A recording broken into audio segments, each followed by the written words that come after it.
A'udzu billahi minasyaitonir rajim. Bismillahirrahmanirrahim. Alhamdulillahirabbil alamin wa bihi nasta'in wa la haula wa la quwata illa billahil aliyyil azim. Wa sallallahu ala sayyidina Muhammadin wa ala alihi thayyibin at-tahirin wa ashabil muntajabin. Alhamdulillah, pada kesempatan ini kita akan membahas suatu tema yang berhubungan dengan teologi dan filsafat Islam tentang sifat-sifat afirmasi Allah Subhanahu wa ta'ala, hubungannya dengan sifat-sifat yang ada pada manusia.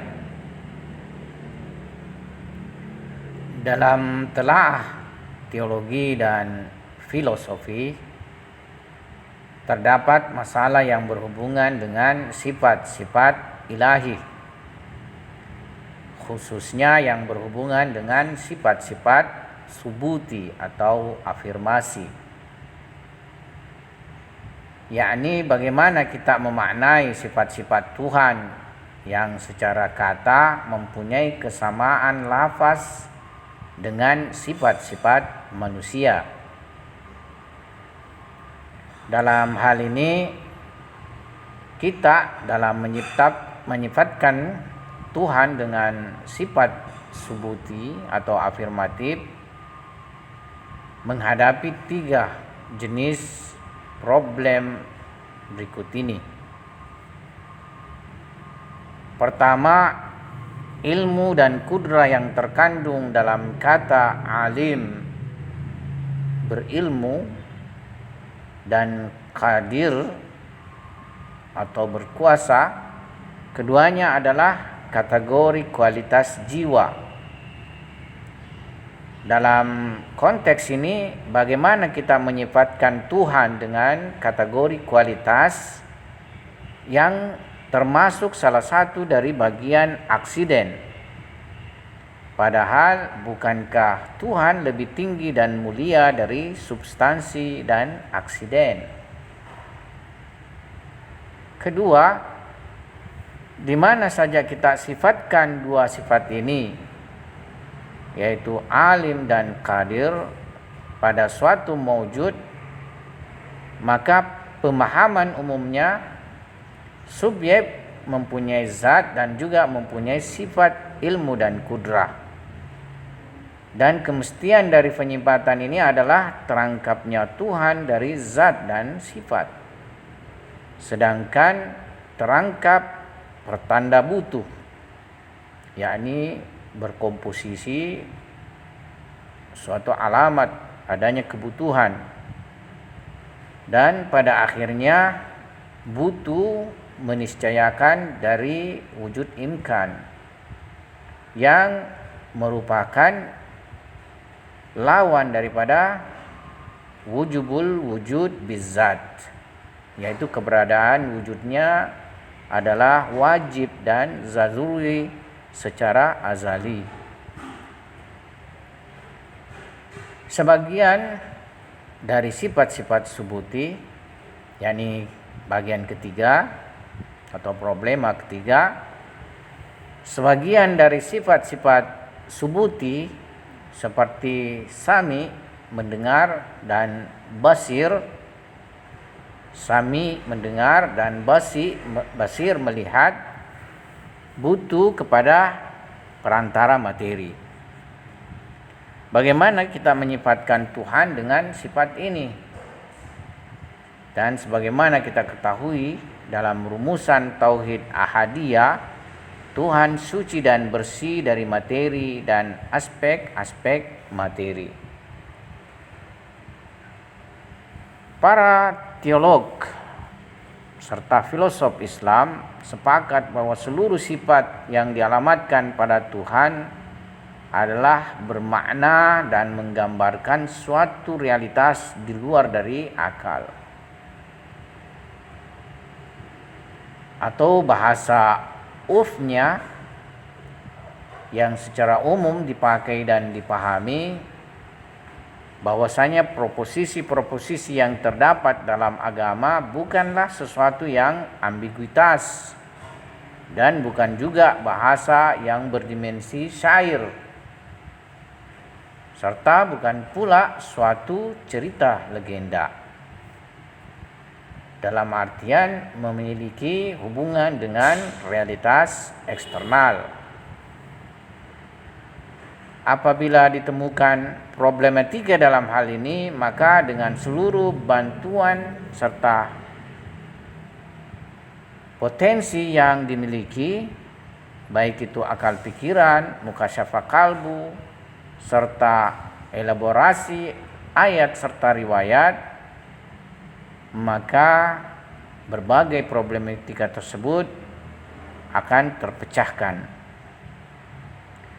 Misalnya pandangan mereka terhadap problematika pertama dalam bab sifat sebut ini, bahwa tatkala Tuhan disifatkan dengan sifat-sifat seperti alim dan qadir, tidak mesti sifat-sifat ini dikonsepsi dalam bentuk aksiden dan kualitas jiwa.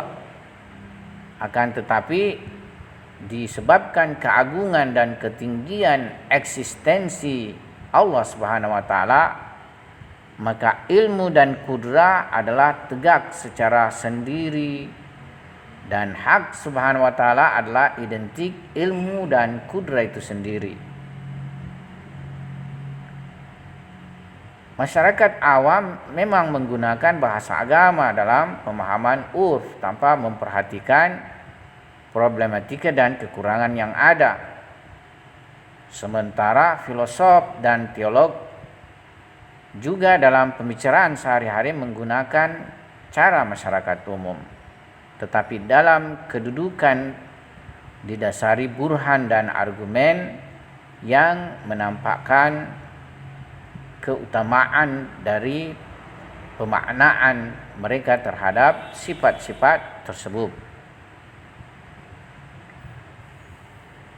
Adapun problematika kedua, benar bahwa alim dan qadir dalam bahasa Arab bermakna zat yang disertai dengan ilmu dan kudrah.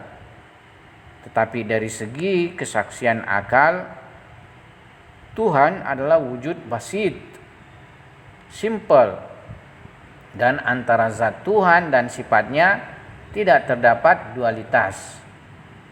Karena itu harus dikatakan bahwa sifat dari segi tinjauan kesempurnaan sampai pada tataran tegak dengan sendiri, qiyamu binafsih, dan tidak mengaksiden pada zat. Sebab itu hakikat zat dan sifat pada Tuhan bukanlah sesuatu yang terpisah, tapi sifat itu sendiri pada tingkatan misdak atau wujud eksternal tidak lain zat itu sendiri.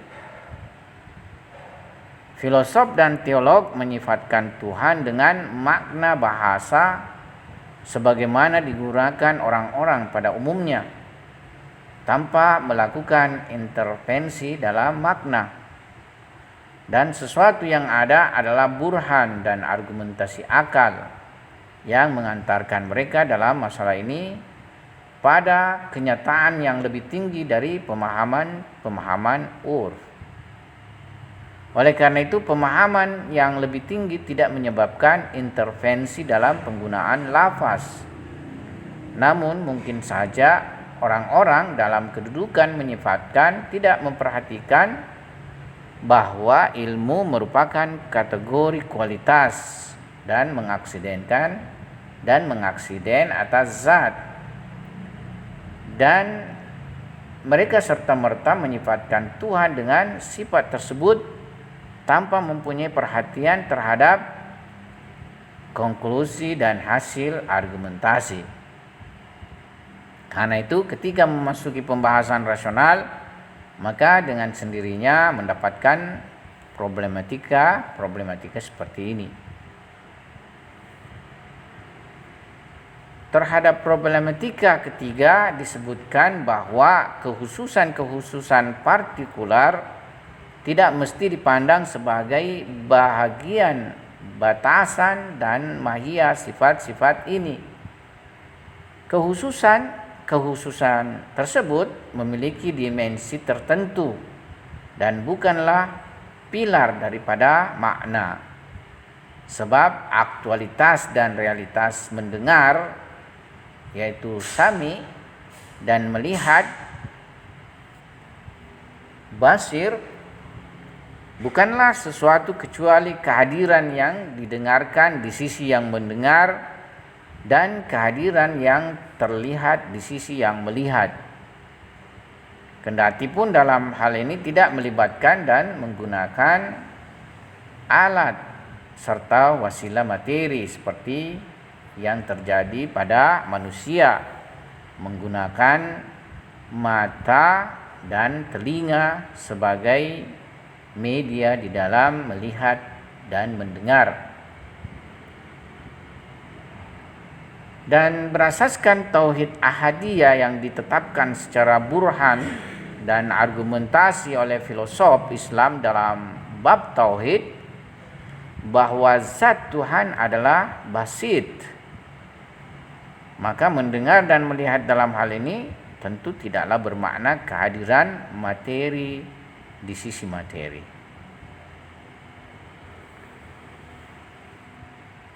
Seorang filosof besar Islam, Sadrul Muta'alihin, juga mempunyai suatu metode pemecahan problematika sifat-sifat Tuhan.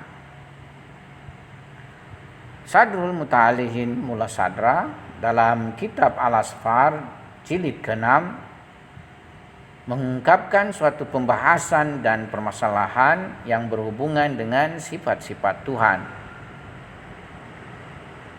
Langkah awal yang beliau lakukan adalah membagi sifat-sifat dengan ijabi thubuti dan salbi takdisi, yang mana Al-Quran mengisyaratkan kedua sifat tersebut. Maha berkah nama Tuhan, maha berkah nama Tuhanmu yang mempunyai keagungan dan kemuliaan.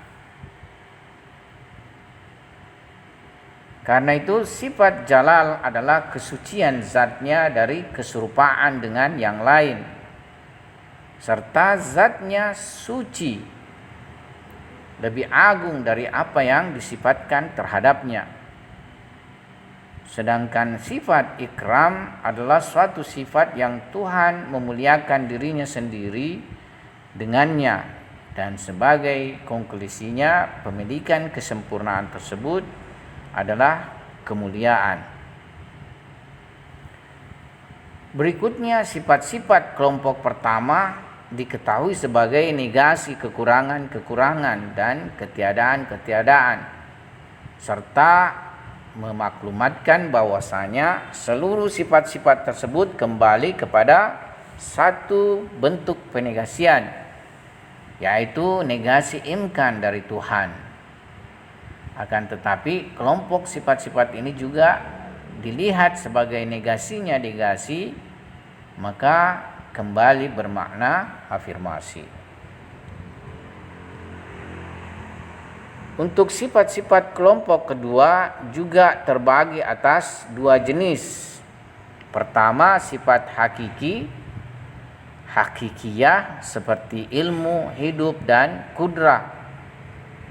Kedua, sifat relasi atau idafiyah seperti kepenciptaan, kepemilikan, kepengelolaan, dan pemberi rezeki.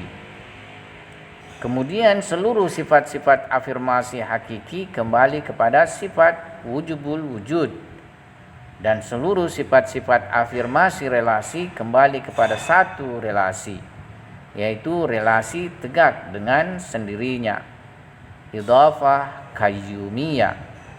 Oleh karena itu, seluruh sifat-sifat salbi atau negasi kembali kepada satu penegasian, yaitu negasi imkan dan keniscayaan-keniscayaannya. Dan dari aspek bahwa imkan mempunyai makna negasi dan ketiadaan, maka negasi imkan kembali kepada negasi-negasi yang hasilnya adalah afirmasi. Negasi-negasi ini juga kembali kepada sifat afirmasi dan sumbernya adalah intensitas wujud kuat. Seluruh sifat-sifat afirmasi hakiki juga kembali pada satu sifat, yaitu wujubul wujud, di mana sifat ini sumbernya juga adalah intensitas kuat dan ta'akkud wujudi. Seluruh sifat-sifat afirmasi relasi kembali kepada sifat qayyumiyah, di mana sifat ini juga tegak pada wujubul wujud. Oleh karena itu, konklusi dari analisa dan uraian di atas bahwasanya wujubul wujud merupakan prinsip dan asas utama seluruh sifat-sifat jalal dan jamal Tuhan, serta tidak ada jalan sedikit pun bagi multiplisitas pada zat suci Tuhan. Mulla Sadra juga mempunyai pembagian lain terhadap sifat-sifat, dan pembagian itu adalah sifat apakah ia terindrai ataukah ia terkonsepsi dengan akal, dan setiap dari kedua ini apakah ia identik dengan yang disifati ataukah tidak identik. Karena itu yang pertama seperti sifat merentang dan bersambung atau mutasil bagi jisim.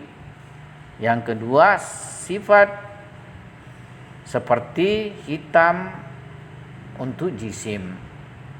Yang ketiga seperti alim untuk akal. Dan yang keempat seperti alim untuk manusia. Adapun sifat-sifat Tuhan bukan dari jenis sifat-sifat terindrai, sebagaimana persangkaan dan anggapan mujassimah dan musyabbihah, dan juga bukan dari jenis sifat-sifat yang mengaksiden atas zat, sebagaimana pandangan Asy'ariyah, dan atau seperti terpisah dari zat, sebagaimana ungkapan Karramiyah. Selanjutnya Mulla Sadra di bawah subjek bahasan tanwirun arsyiyun mengemukakan juga dimensi pengetahuan makna dari masalah ini, dan mengungkapkan bahwasanya sebagaimana prinsip eksistensi mempunyai satu hakikat, tetapi pada saat yang sama terdapat juga suatu bentuk multiplisitas dan gradasi. Dan untuk satu hakikat ini terdapat sisi-sisi dari wujud, di mana sebagian adalah materi dan sebagian adalah non-materi. Sebagian adalah mungkin atau kontingen dan sebagian adalah wajib. Kesempurnaan eksistensi juga seperti demikian ini. Sebab semua sifat-sifat kesempurnaan ini dari segi tinjauan komprehensif adalah mustarak maknawi atau univokal, dan tidak satu pun bagi sifat-sifat itu dari konsepsi multiplisitas dan mustarak lafsi atau ekivokal. Tetapi dari sudut tinjauan misdak mereka adalah berbeda dan bertingkat-tingkat, yaitu musyakkik. Oleh sebab itu, sebagaimana dalam prinsip eksistensi, perbedaan dalam misdak-misdak tidak menyebabkan timbulnya perbedaan dalam konsepsi eksistensi dan menciptakan mustarak lafzi, demikian juga dalam kesempurnaan eksistensi berlaku hal serupa. Karena itu, berkenaan dengan masalah ini, Mulla Sadra mengungkapkan contoh dengan ilmu, bahwa hakikat ilmu tidak lebih dari satu, dan itu adalah hadirnya yang diketahui ma'lum di sisi yang mengetahui atau alim. Tetapi hakikat ini dan sifat kesempurnaan pada misdak-misdak imkan, wujud-wujud kontingen, teraktual dalam suatu bentuk di mana ia berbeda dengan zat dan sifat-sifat lainnya. Akan tetapi dalam misdaq wajibul wujud adalah identik dengan zat dan sifat-sifat lainnya dari wajibul wujud, seperti hidup, kudrah, dan irada. Dalam artian pada wajibul wujud tidak ada jalan untuk terjadinya kerangkapan. Karena itu zat dan sifat-sifat meskipun secara konseptual mempunyai perbedaan, tapi dalam bentuk wujud eksternal adalah satu dan tunggal. Sekian, Assalamualaikum warahmatullahi wabarakatuh.